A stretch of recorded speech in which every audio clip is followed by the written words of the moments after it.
사도신경하심으로 신앙 고백하겠습니다. 전능하사 천지를 만드신 하나님 아버지를 내가 믿사오며 그 외아들 우리 주 예수 그리스도를 믿사오니 이는 성령으로 잉태하사 동정녀 마리아에게 나시고 본디오 빌라도에게 고난을 받으사 십자가에 못 박혀 죽으시고 장사한 지 사흘 만에 죽은 자 가운데서 다시 살아나시며 하늘에 오르사 전능하신 하나님 우편에 앉아 계시다가 저리로서 산자와 죽은 자를 심판하러 오시리라. 성령을 믿사오며 거룩한 공예와 성도가 서로 교통하는 것과 죄를 사하여 주시는 것과 몸이 다시 사는 것과 영원히 사는 것을 믿사옵나이다. 아멘. 네, 찬송가 303장 날 위하여 십자가에 찬송합니다. 303장입니다.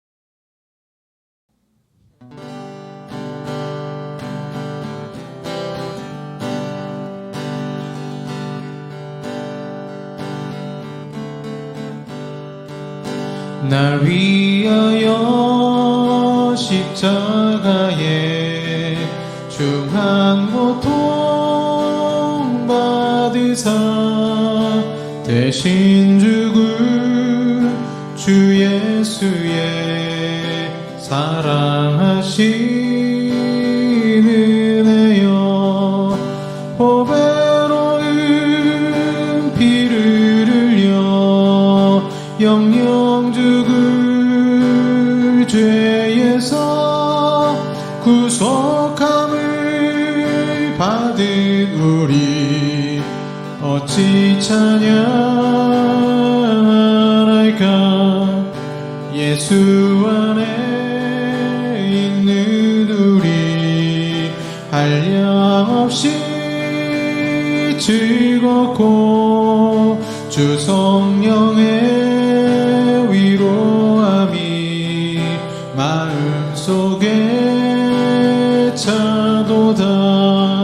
천국 음악 소리 같은 은혜로운 그 말씀 끊임없이 듣는 우리 어찌 찬양할까.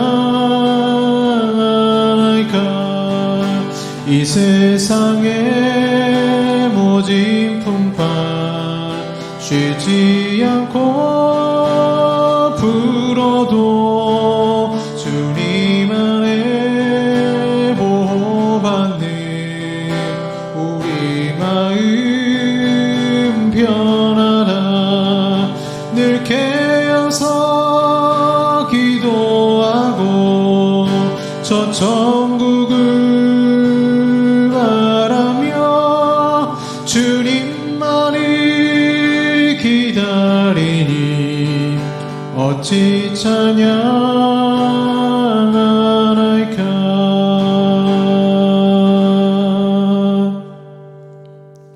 아멘. 기도하겠습니다.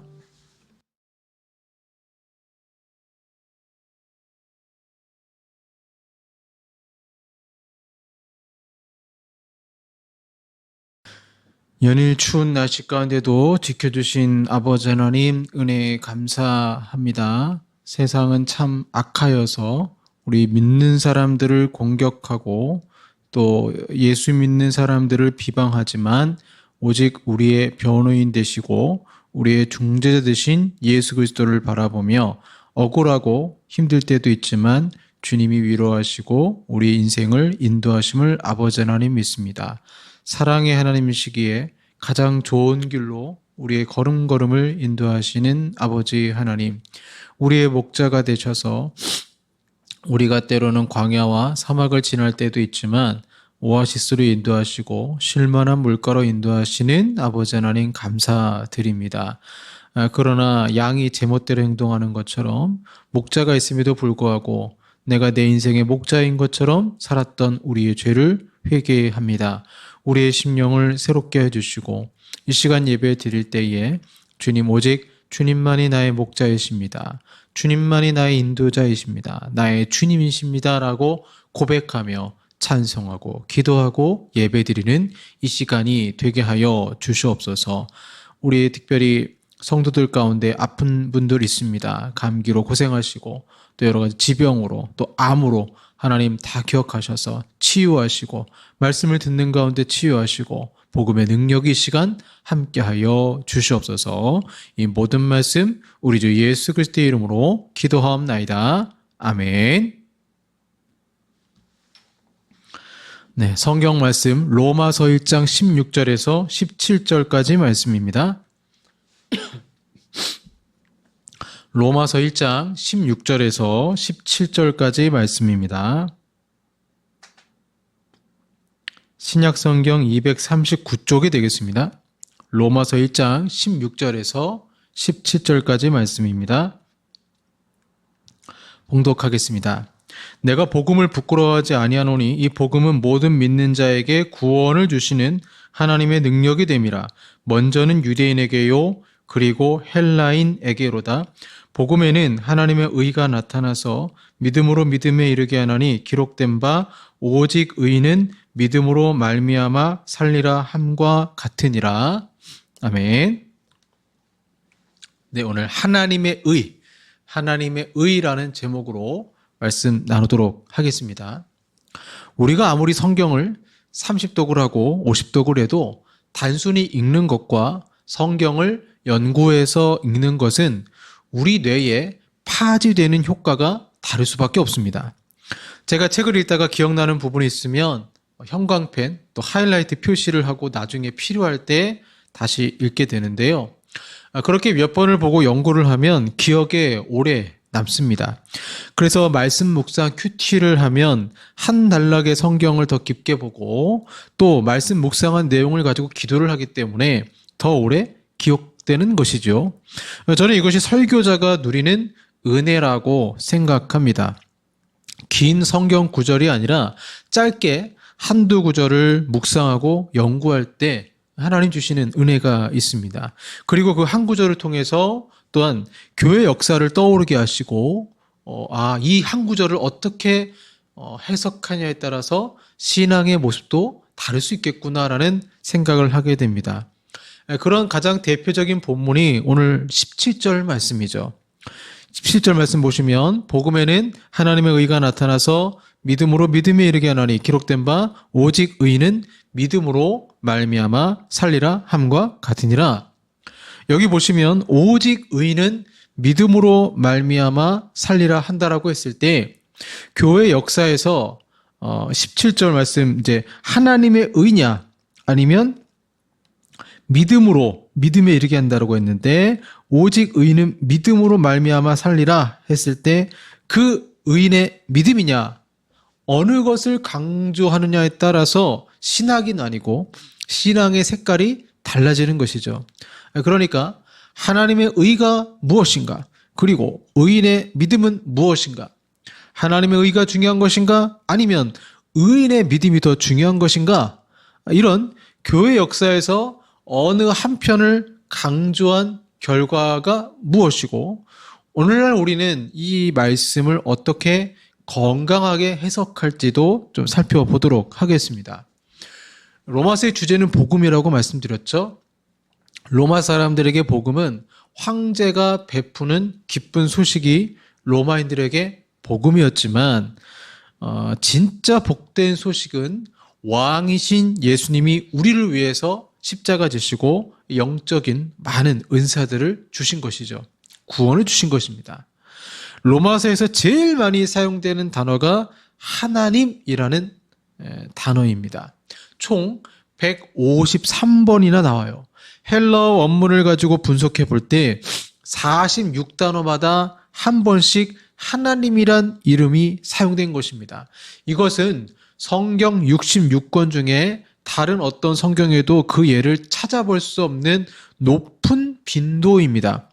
복음을 체계적으로 가르치고 있는 로마서에서 하나님의 이름이 이처럼 파격적으로 많이 사용된 이유는 우리를 구원하실 계획, 즉 복음이 하나님의 가슴에서부터 나왔다는 것을 가르쳐 주는데 그 의도가 있습니다. 예를 들면 이순신 장군의 난중기를 보면 이순신 장군의 마음을 알 수 있잖아요. 글은 작가의 마음이 담겨져 있습니다. 그런데 로마서에서 이토록 하나님의 이름을 많이 쓴다라는 것은 마치 직접 화법처럼 하나님의 마음을 담은 것이죠. 그래서 로마서는 참으로 우리에게 소중한 성경입니다. 로마서를 잘 이해하면 할수록 우리의 향한 하나님의 뜨거운 사랑을 알게 되기 때문에 그렇습니다. 그래서 우리의 입술로 하나님을 찬양하게 되는 것이죠. 제가 주중에 오프먼트라는 책을 다 읽었습니다. 장재열이라는 상담사 작가가 쓴 책인데요. 서울대학교 미대 출신이고 학교에서 고등학교 때 학폭으로 어려움을 겪고 어느 날 학폭 가해자가 연세대학교 점퍼를 입은 모습을 보고 내 저 친구 복수하는 길은 저 친구보다 더 좋은 학교, 더 좋은 대학교 가는 거야 라고 생각하고 3번 재수한 끝에 서울대학교 진학을 하게 됩니다. 삼성 회사에 들어갔다가 탈진 상태에 이르러 일을 그만두고 상담사가 되어서 20대, 30대 젊은이들 무료로 상담을 진행해서 유명해지고 책까지 내게 됐습니다. 그러니까 본인처럼 어떤 번아웃된 사람들한테 도움을 준 거죠. 오프먼트 책을 쓴 일화를 들려주는데 이상하게 이 책을 읽는데요. 저자가 제 친구처럼 느껴졌습니다. 마치 내 옆에서 대화하는 그 구어체로 쓴 책처럼 느껴졌어요. 이유가 나오더라고요. 베트남에서 이 책을 쓰는데 머리도 식힐 겸 이제 어느 한 집중된 곳에서 책을 쓰시나 봐요. 책을 쓰는데 그만 키보드가 망가져서 고민하던 찰나에 시간은 얼마 없고 스마트폰에 책 내용을 녹음을 한 거예요.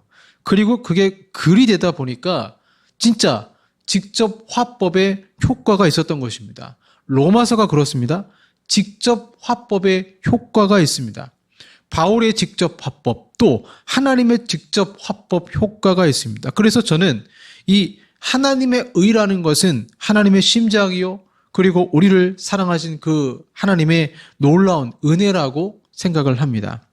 1장 1절과 17절에만 복음이라는 단어가 7번이나 반복되어 나오고 로마서는 쓸 목적이 15절에 나오죠. 그러므로 나는 할 수 있는 대로 로마에 있는 너에게도 복음 전하기를 원하노라. 여러분, 복음을 누구에게 전해야 됩니까? 안 믿는 사람에게 전해야 됩니다. 그런데 로마 교회 성도들은 예수님을 믿잖아요. 이미 믿고 있는 사람인데 바울은 복음을 다시 전할 필요가 있다라고 강력하게 주장합니다. 왜일까요? 로마 교회는 바울이 개척한 교회가 아니잖아요.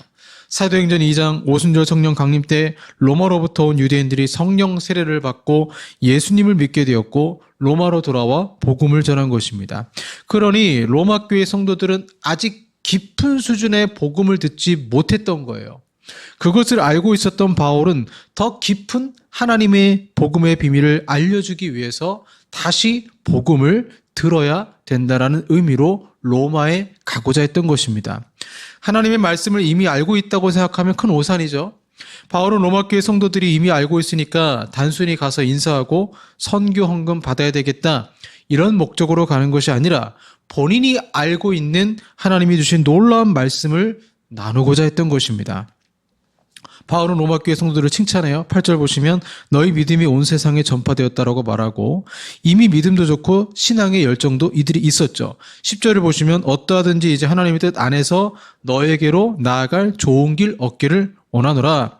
11절에는 너희 보기를 심히 원한다고 말하고 있고 바울은 믿음도 좋고 신앙의 열정도 있는 이들을 더욱 만나고 싶었던 것입니다. 그러나 13절에 10년 동안이나 지중해 동부 지역의 시급한 목회적 필요 때문에 로마에 가지 못했고 바울은 길을 쓰고 왜 로마 교회 성도들에게 가서 복음을 전하려고 했을까요? 이유는 예방적인 의도에서 그랬던 것입니다. 로마서가 쓰여질 당시만 해도 로마 교인들은 복음을 바로 듣고 은혜 안에 서 있었어요. 그러나 초대교회 이단이 들어오면서 잘못된 복음을 전하는 자들이 생겨났고, 그래서 오늘 설교 주제처럼 내가 구원받았다라고 했을 때 오직 하나님의 의가 나타나서 오직 의는 믿음으로 말미암아 살리라라고 했을 때 거짓 교사가 들어와서 이것을 잘못 설교하면, 잘못 해석하면 신앙의 색깔이 이상하게 변하는 거예요.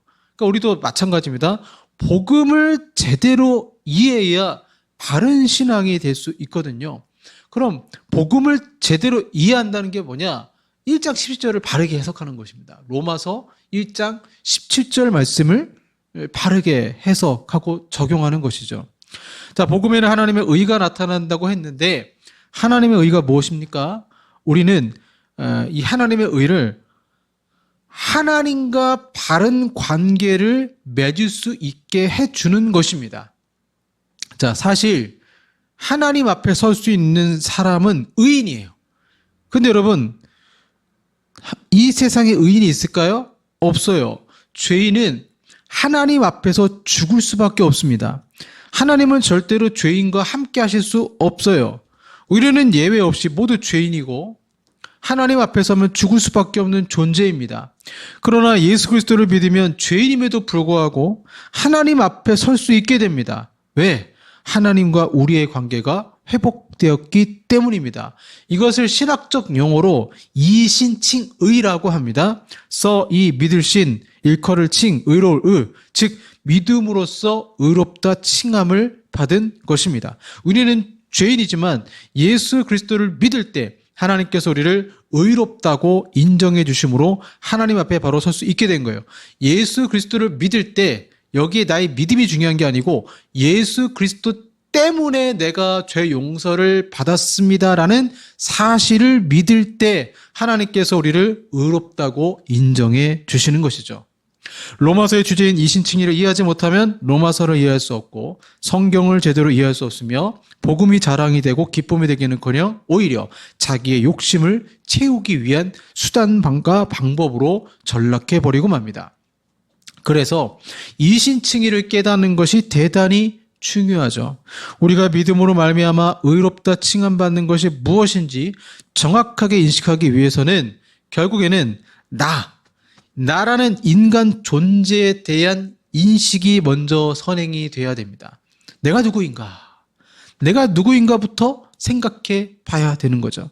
만약 내가 나 스스로 의를 이룰 수 있다면 나에게는 복음이 필요 없습니다. 혼자 힘으로 하나님 앞에 설 수 있기 때문에 그래요. 선행을 하고 뭘 한다고 해서 내가 착한 일을 많이 한다고 천국 가는 게 아니잖아요. 근데 그렇게 생각하는 분들이 많아요. 하지만 스스로 구원을 이룰 수 있을 정도로 자신에게 의가 있을까요? 없습니다. 그렇지 않아요. 성경은 철저하게 모든 사람은 다 죄인이라고 단정합니다.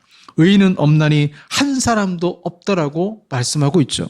성경을 통해 나라는 존재를 알게 되면 내가 얼마나 큰 죄인인지 알게 되고 나는 절대 하나님 앞에 설 수 없다라는 것을 알게 됩니다. 천국에 갔는데 하나님을 만날 수 없다면 무슨 의미가 있겠습니까? 그런데 하나님이 우리가 죄인이 아니라 의인이라고 법정 선포를 하신 것입니다. 민사 재판에서 이제 원고가 있고 피고가 있죠. 이제 원고가 피해 보상으로 돈 1,000만 원을 요구하고 피고는 이거 너무 많다고 줄 수 없다라고 줄다리기를 하죠. 이때 이제 판사가 중간에서 중재를 합니다. 그런데 우리는 피고입니다. 하나님 앞에 너무 많은 죄를 지어서 도저히 하나님 나라에 들어갈 수가 없어요. 우리는 민사 재판이 아니라 형사 재판입니다. 어차피 형량은 정해져 있고 크든 작든 감옥에 가는 것은 정해진 일입니다. 그런데 여기서 살 수 있는 방법은 딱 하나입니다. 무죄 판결을 받는 것입니다. 그럼 어떻게 무죄 판결을 받을 수 있겠습니까? 대리형벌제도라는 게 있죠. 하나님의 아들 예수가 우리를 대신해서 속죄 제물이 되신 것입니다. 변호사이신 그분이 날 대신해서 사형을 당하신 것입니다. 이것이 하나님의 의입니다. 하나님의 의가 단순히 사랑만 말하는 것이 아니에요.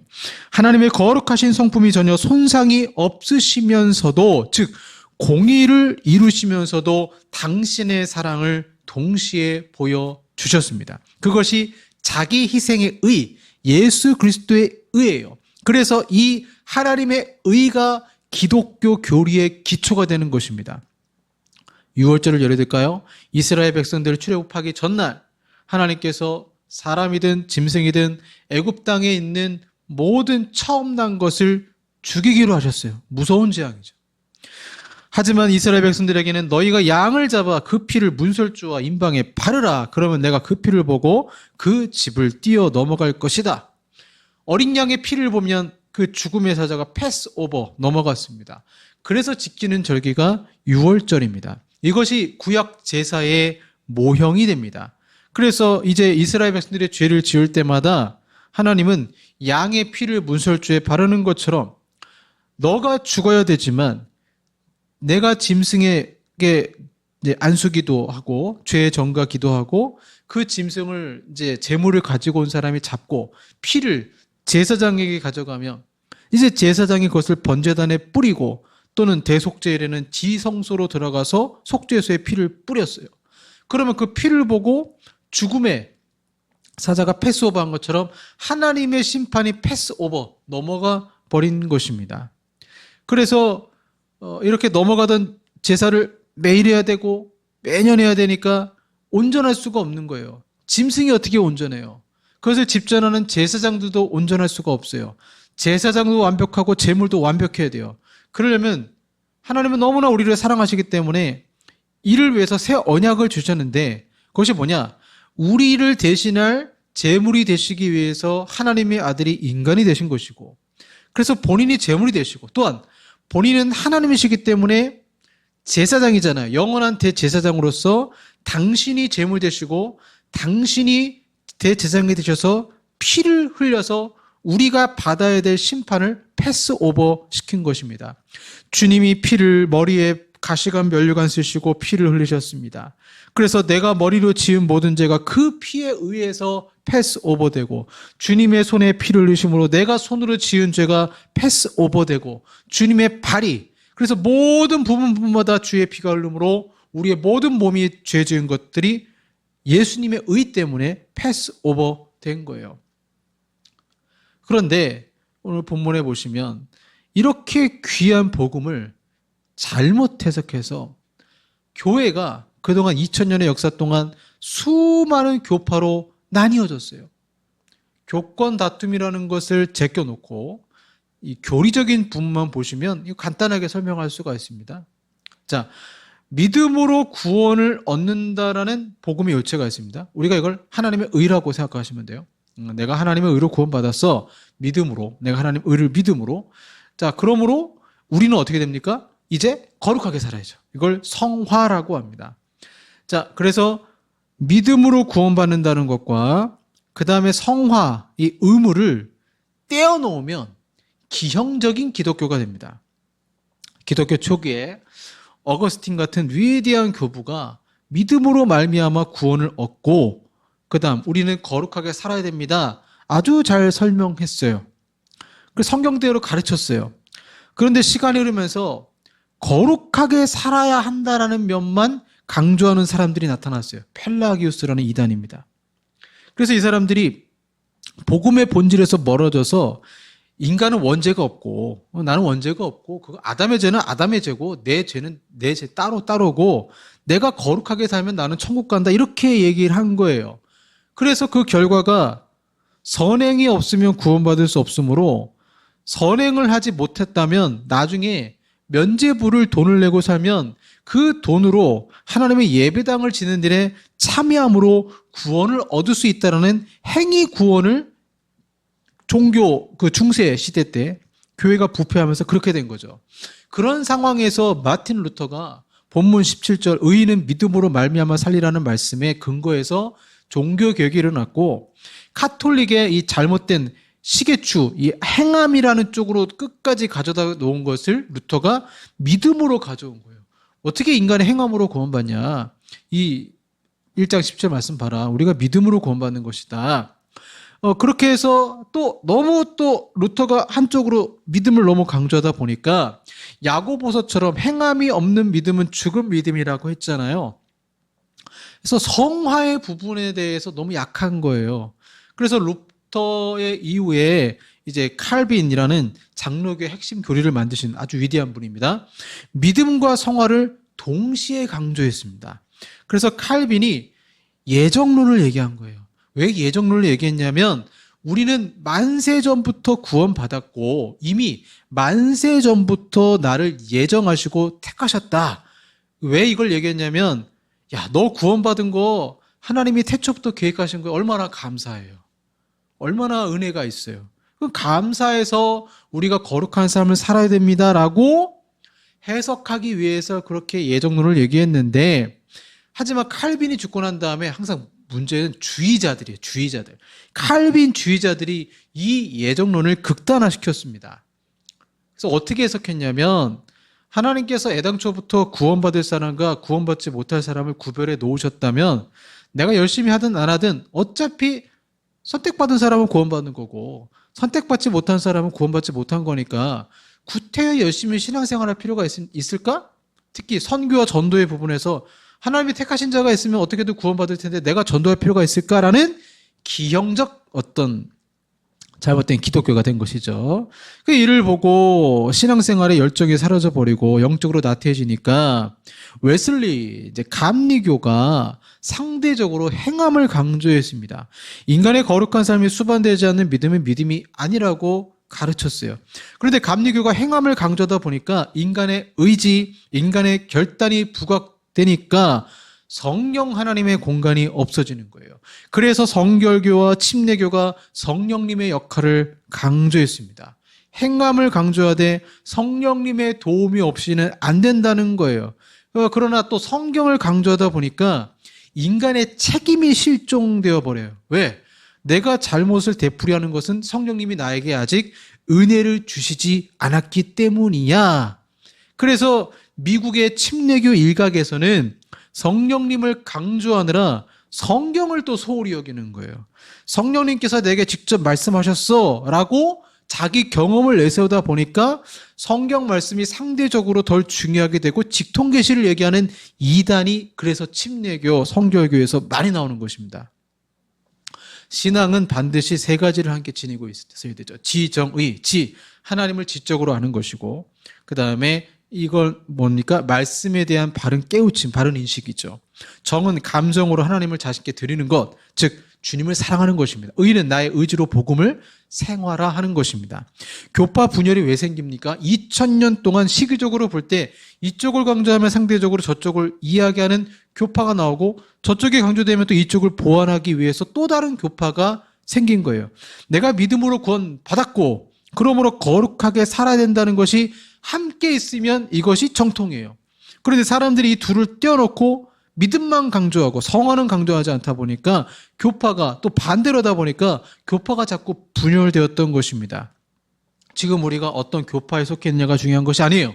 나는 죄인이었지만 내가 주님을 믿음으로 하나님께서 나를 의롭다 하시고 구원해 주시어 새 생명을 얻었기에 나는 이 시간 이후부터 거룩한 삶을 행함으로 내가 구원받았음을 입증하고자 한다는 것이 우리의 신앙 고백인 것입니다.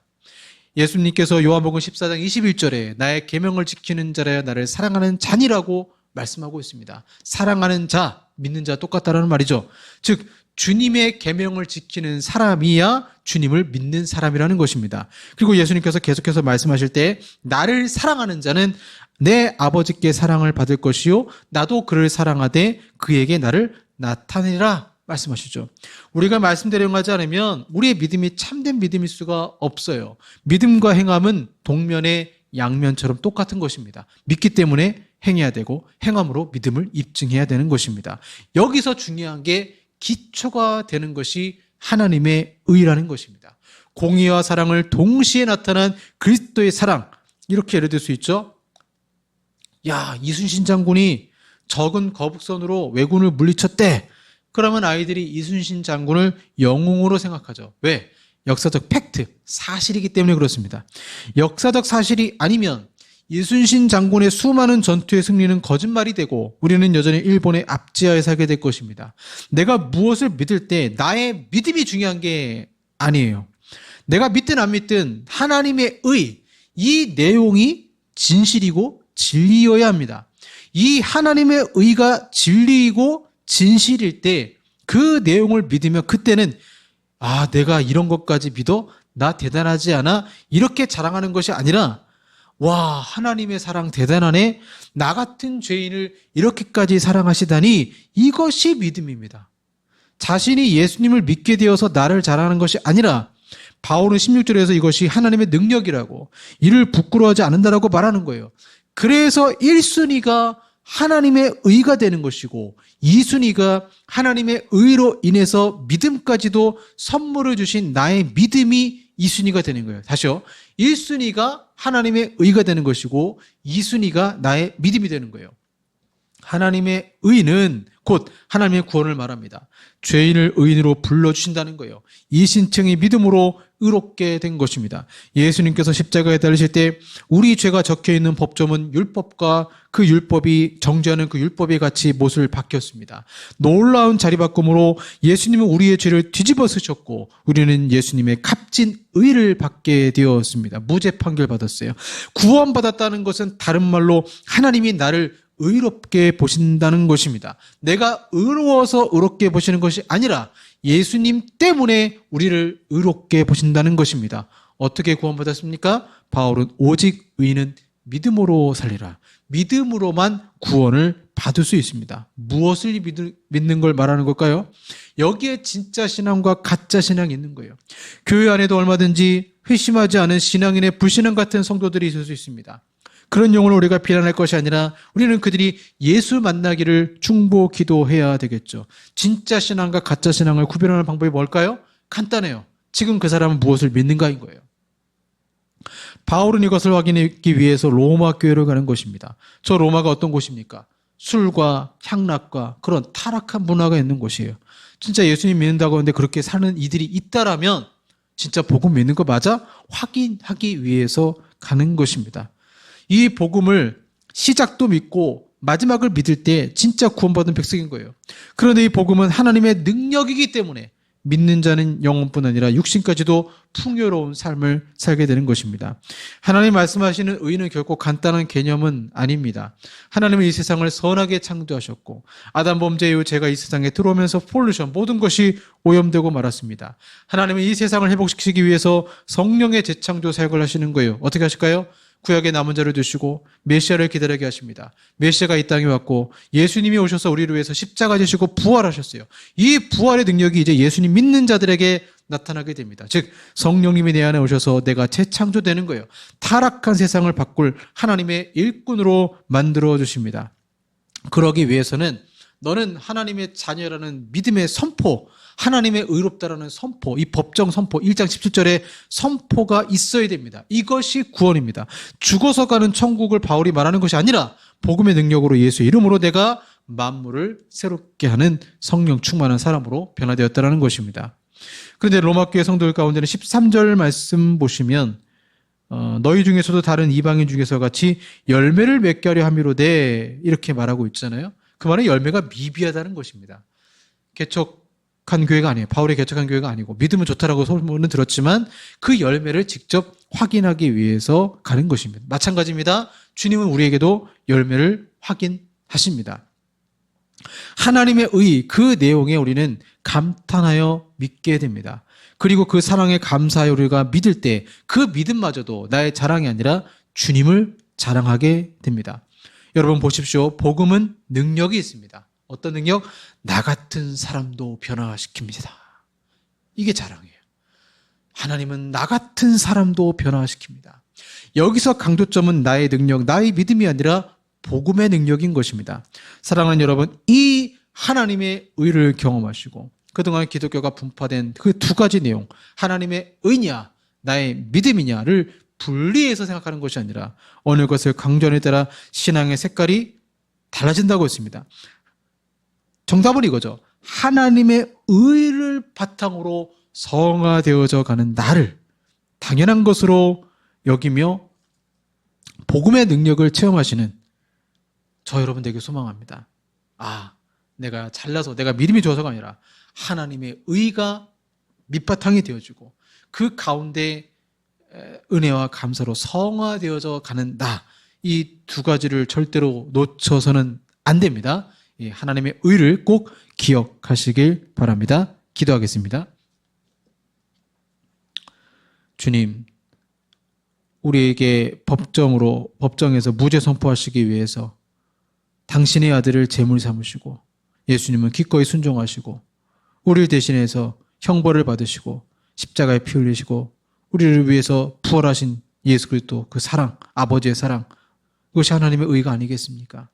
그 의를 받고 무죄 판결 받은 사람은 이제는 자유인이 되고 해방인이 되어서 나를 자유인과 해방으로 만들어주신 그 은혜, 그 사랑에 감격하여서 더 믿음으로 주님 바라보며 살지 않겠습니까? 주님, 그러한 믿음으로 감사하며 살게 하시고 어느 한쪽만 강조하여서 복음의 내용을 잃어버리는 자가 되는 것이 아니라 복음의 실체대로 살아가는 저희들의 삶이 되게 하여 주시옵소서. 예수님 이름으로 기도합니다. 아멘. 우리 모든 능력과 모든 권세 찬양하겠습니다.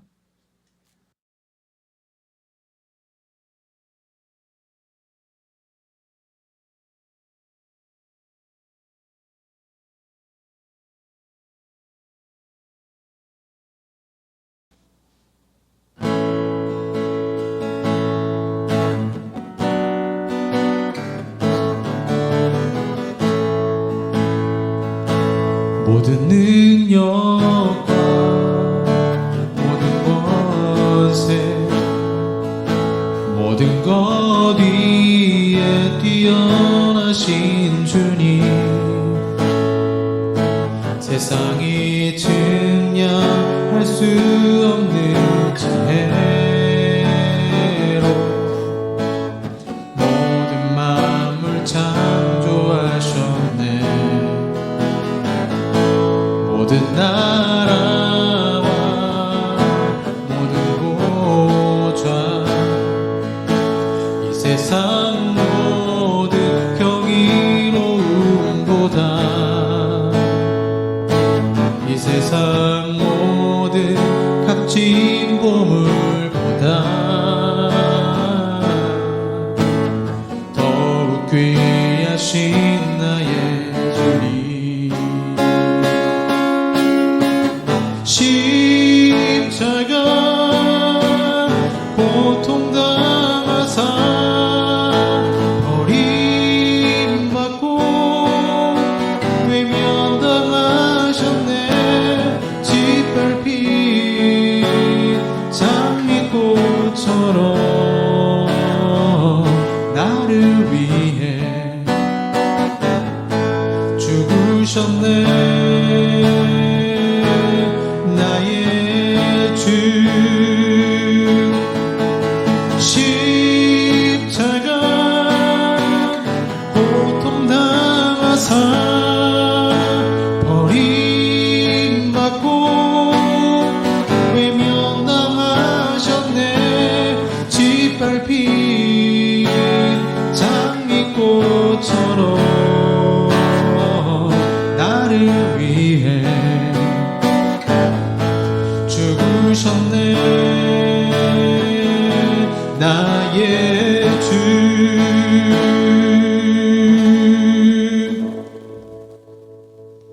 기도하겠습니다.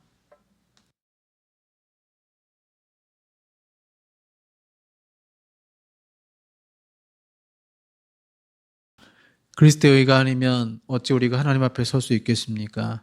주님, 우리를 사랑하시고 구원하시고 주님, 우리를 당신의 자녀로 선포하신 그 은혜 너무나 감사드립니다.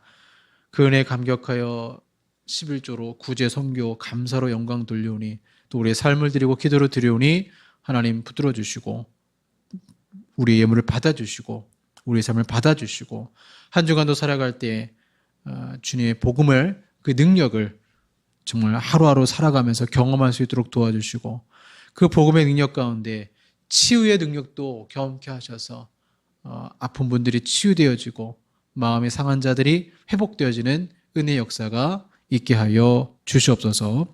예수님 이름으로 기도합니다. 아멘. 지금은 우리 구주 예수 그리스도의 은혜와 성부 하나님의 사랑하심과 성령 하나님의 교제교토 역사하심이 하나님의 의를 바르게 이해하고 복음의 능력으로 또한 살기를 원하는 우리 사랑하는 성도들과 한국 교회 위에 영원토록 함께 있을지어다. 아멘.